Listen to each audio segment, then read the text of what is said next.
Hey guys, welcome back. I want to share something today that was probably the most unexpected joy of Brazilian Jiu-Jitsu that I never saw coming. I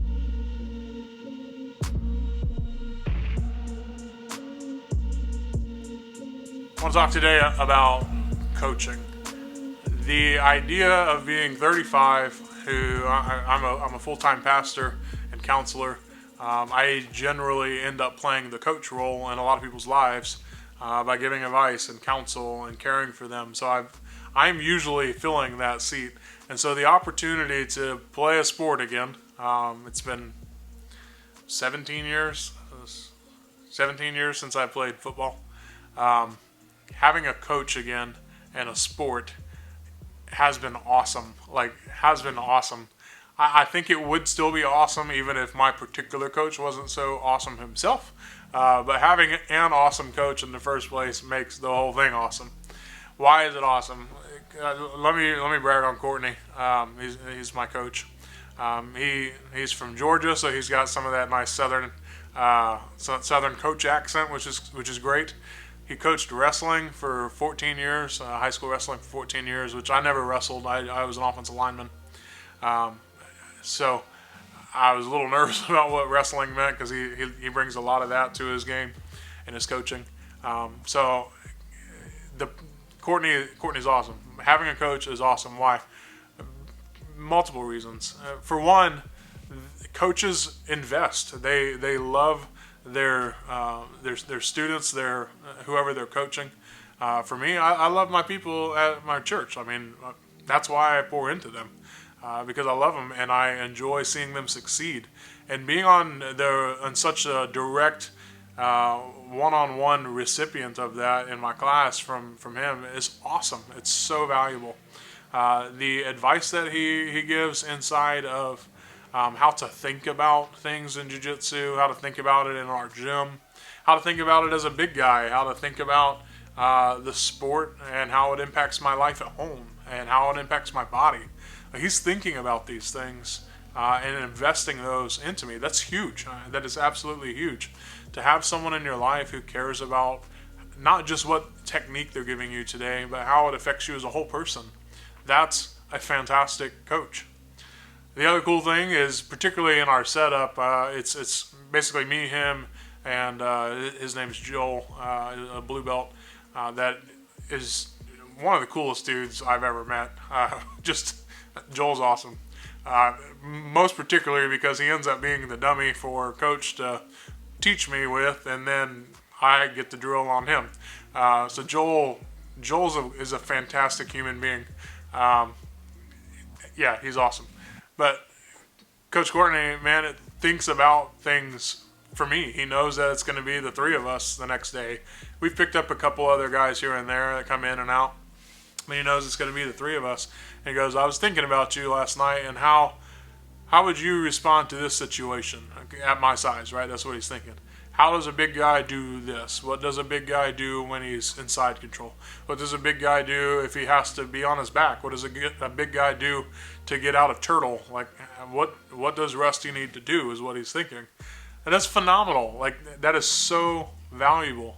Now, I think I get the double dip in that because of the way my class is structured, but you're going to get that too. You're going to have a coach who's invested in you, and when you show up and you present a unique challenge to them, they're going to eat that up. They love that. That's one of the greatest things. I'm used to run-of-the-mill counseling, right?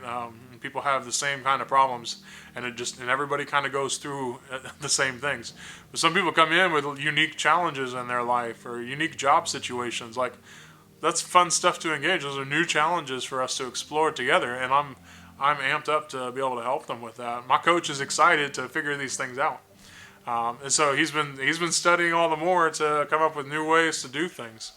Coaches are fantastic for that matter. So recognize also that he's also going to be just encouraging you. So not just in view of the whole life, not just in view of you as a student or as a jiu-jitsu player, but he's also just going to encourage you. Some of them are harder, some of them are lighter, but all of them are trying to build you up because you represent them. You represent what they're teaching you. So one of the coolest moments I didn't realize, and one of my favorite things about jiu-jitsu is just seeing people's faces and different things. You've heard me talk about that in other videos. Like when we're practicing a sweep, and I sweep them over, and you look at their face and they're just like, what just happened to me? Like, that's one of my favorite faces, is when they're just like, they're stunned by what someone your size, our size, can do. That's a cool face. They've never felt like a rag doll before. They've been swept hundreds of times as they've been, doing jiu-jitsu for years, but not like this. This is a unique time. So one of my favorite things, I was rolling with one of the other white belts that's been coming in lately, and I had him in either mount or side control. I don't remember. I was on top, but I couldn't get any underhooks. I couldn't get under his arms to really pursue any kind of further control or submission. And so what he taught us was the finger crawl. If you put your arm inside their elbow, at least just enough, and put your hand flat on the mat, you can kind of inch your fingers forward. It's the weirdest thing, and it probably sounds like a weird spider in his ear as you're going. It's the weirdest thing, but if you just crawl your fingers, you will peel his arm open, and you'll be able to get that underhook in. It's the wildest thing. And he was sitting right there watching me do this. I didn't even realize what was happening, and he mentioned it afterwards. He goes, I saw what you did. I saw the finger crawl. You teach people things, and you wonder 30 minutes later if they're ever going to remember it. Like, what's it all for? Why do I teach these things? And to be able to see a detail like that come out in the way that I rolled for him was awesome. Like, he gets value out of that. It's encouraging for him. So you represent what they teach. That's a big deal. So coaches are awesome. Let me tell you my wrong impression of him. I told you I want to tell you what I'm thinking, and I haven't admitted this to him yet because I'm still working up breaking down that comfort zone. And he'll probably see this video at some point. When I walked in my first day, I expected the regular class that you saw me talk about in another video. Lots of people, warm-ups, drilling, rolling, puking, all that stuff. It's not what I got, right? I got a purple belt, who's apparently my coach, and a blue belt that's there, and I didn't really know what he was going to do yet. And so I'm looking, I'm like, all right, I don't know much, but I know purple's only halfway, right? White, blue, purple, brown, black, and then very much more into black, into red and coral and such. Purple's only halfway. Why don't I have like a legit coach? I don't want to admit that to him. That's what's going on in my head, though. I'm like, how am I supposed to do jiu-jitsu if I don't have a legit coach? And we're going to do wrestling, and we're going to do boxing. Like, I came here because you guys said that we do jiu-jitsu classes in the morning. Like, that's what I want to learn. It is good that we don't say the things that we think. Courtney knows so much. The fact that he's a purple just means that he hasn't mastered all that stuff. He knows it. Purple belts know their stuff, right? If, as Chewy says, blue belts is kind of the buffet belt, and you get to sample all these things. Purples have sampled and figured out a lot. It is astounding how much he knows. And then when you couple in his wrestling experience and his striking experience, all in that, the man knows martial arts, and the man knows how to manipulate things and move things. He'll have me do a sweep, and I can do it like he's a rag doll, and then he'll adjust one of his arms by 2 inches, and all of a sudden he's like lead. I can't move him at all when I had just tossed him. The man knows body mechanics. He knows what he's doing. And so when you go in, and let me go ahead and talk about Joel, the blue belt, and I watch with him. He doesn't know he knows a lot. He doesn't know as much, obviously, as Courtney.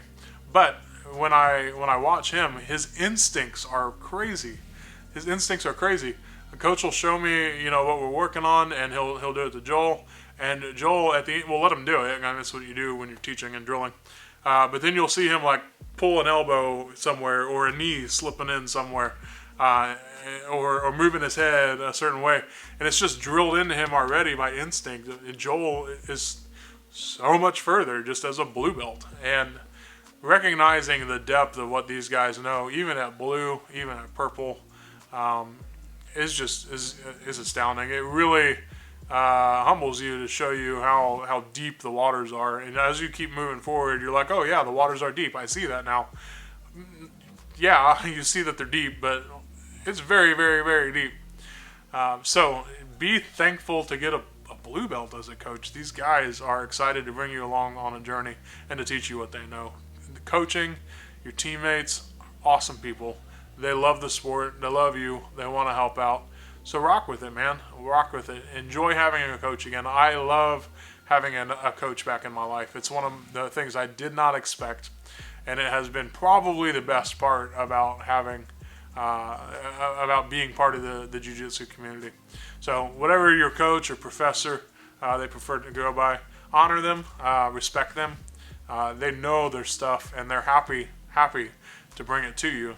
And you honor them by being there, by learning, by putting to use what they're teaching, and enjoying that relationship again with having a coach. So this week, my encouragement to you would be go thank your coach. Go say thank you just for what you do. Thank you for caring about me.